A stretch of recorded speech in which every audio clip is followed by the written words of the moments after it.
আজকে আমার ছেলে এবং মেয়ে আমার পরিবার বলতেছে বাড়ি থেকে ফোন করে সবাই তো ঈদের মার্কেটিং করছে, আমরা তো এখনো কিছু কেনাকাটা করতে পারি নাই।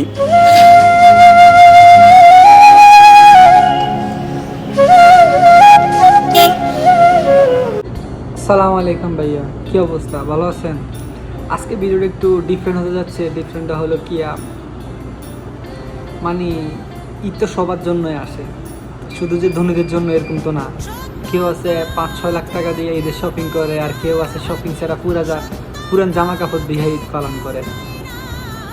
বা একটাবার চিন্তা করছেন, যারা দিনমজুরি কাজ করে, যেমন রিক্সা চালায়, সিএনজি চালায়, ভ্যান গাড়ি চালায়, তাদের ঈদ কীভাবে কাটায়? তাদেরও তো একটা ফ্যামিলি আছে, তাদেরও তো একটা সংসার আছে, ছেলে মেয়ে আছে, মা আছে, একটা ওয়াইফ আছে। আমরা চিন্তা করি না, কারণ আমরা চিন্তা করি যে আমার জামা কাপড় সবার থেকে আলাদা থাকতে হবে, আমি বড় লোকের ছেলে, বড় লোকের মেয়ে, এটা দেখাতে হবে। বা এগুলো চিন্তা করছেন যে তাদেরও তো একটা ঈদ আছে, ঈদের দিনটাও যেমন আমরা যদি গরুর মাংস দিয়া পোলাও খাই, তাদেরও তো ঈদের দিন গরুর মাংস দিয়া পোলাও খেতে মন চায়। তাদের মন চায় না সেমাই খেতে, ভাই তাদের মন চায় না মুরগির মাংস দিয়া, মানে অনেকগুলো আইটেম খেতে তাদের মন চায় না। কিন্তু কিন্তু সমস্যা কি, তাদের সামর্থ্য নাই, কারণ তারা একটু নিম্নস্তর, কারণ তাদের উপার্জন ওই অনুযায়ী আসে না, কারণ তাদের পরিবারের একজন হয়তো কর্মস্থলে আছে, কিন্তু প্রত্যেকগুলা সম্ভব না।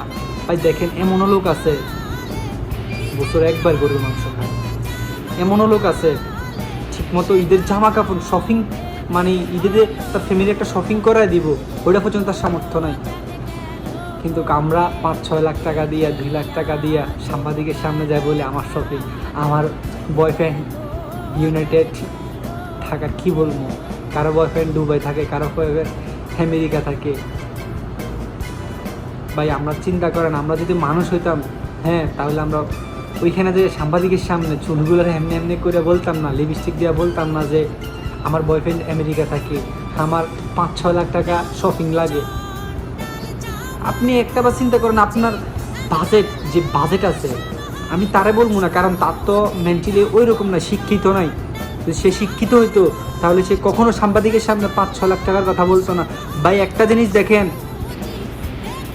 যে কেউ 5-6 লাখ টাকা দিয়ে শপিং করে আর কেউ 5-6 হাজার টাকা দিয়ে শপিং করে, ওর একজনের শপিং 5-6 লাখ টাকা, আর কারো ফ্যামিলির শপিং 5-6 হাজার টাকা। এই যে আমি বলতেছি, আমি কথা বলতেছি আমার ঈদের শপিং নেই, কারণ আমার কোনো ঈদের শপিং, আমি একটা সুতাও কিনবো না। আজকে আমি প্রায় 3 বছর হয়ে গেছে 3টে ঈদ পালন করতেছি, আমি 3টে ঈদে, হ্যাঁ, প্রথম ঈদে শুধু আমি একটা ফ্যান কিনছিলাম, আর কিছুই না। আর আমাদের জন্য ঈদ, বাংলাদেশের মানুষ তারা কত মানে শৌখিনভাবে বলতে আছে যে, কি বলবো, কিছু বেশি কিছু বলার নাই, শুধু একটা কথা বলি, যারা এই যে আমাদের আমাদের সার্কেলে যারা আছে, যেমন 19, 20, 21, 22, 23 বয়সে যারা আছেন, ভাই তাদেরকে বলতেছি আলহামদুলিল্লাহ, আপনারা যা দিছে আল্লাহ, আলহামদুলিল্লাহ, আপনার ফ্যামিলি আছে। আপনি হয়তো ঈদে একটু যদি বাজেট আপনার, যে আপনার যদি 10,000 টাকা দেয়, আপনি ওইখান থেকে বেশি নেবে 500 টাকা আপনি যদি বাজেটটা যদি কমাইয়া, যদি ধরেন আপনার ফ্রেন্ড সার্কেলের মধ্যে আরও 3-4 জন মিলে, এরকম ভাই কয়েকজন মিলে যদি ধরেন 1-2টা শাড়ি বা 1-2টা পাঞ্জাবি কারো যদি দেন, ভাই একবারে যারা নিম্ন স্তরের তাদেরকে যদি দেন, ভাই বিশ্বাস করেন যে দোয়াড়া করবার, মানে দেওয়ার পরে ওই মহিলারে বা পুরুষের দেওয়ার পরে, মানে দেখবেন যে ভাই ওর মুখের যে হাসিটা, ওইটা আপনি কখনো মানে বলতে পারবেন না। বলবেন যে আপনি ওই সময় বলবেন যে ইস, আমি যদি এই বুঝটা যদি আমার যদি আগে থাকতো তাহলে আমি আগে দিতাম। আপনি তখন অনেকবার চিন্তা করবেন, আফসোস করবেন। দেখেন ভাই, আজকে যদি দেখেন আপনি ওনার জায়গায় ওই মহিলারা আপনি যে কাপড়টা দিবেন বা পাঞ্জাবিটা দিবেন ওই লোকের, একটা আবার চিন্তা করেন, আপনি যদি ওই জায়গায় যদি থাকতেন, আপনারও তো কেউ দিত না। আপনারও তো একটা আশা থাকে যে আমি রোজার ঈদের দিন আমি একটা গরুর মাংস খাই, একটু গরুর মাংস খামো, পরিবারের নিয়ে একটু গরুর মাংস খামো, একটু পোলাও খামো, একটু সেমাই খামো। বা ইচ্ছা তো সবারই করে, সবার কি ইচ্ছা নাই? আছে, কিন্তু তাদের সামর্থ্য নাই। কারণ 1 কেজি গরুর মাংস রান্না করতে, মানে কিনতে, রান্না করতে প্রায় 1000+ 2000। ভাই কয়জনের ইনকাম আছে 1000? ইনকাম নাই।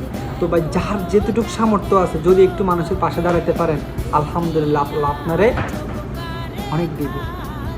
তো বেশি কিছু বলার নাই, ভালো থাকবেন, আল্লাহ হাফেজ, আসসালামু আলাইকুম।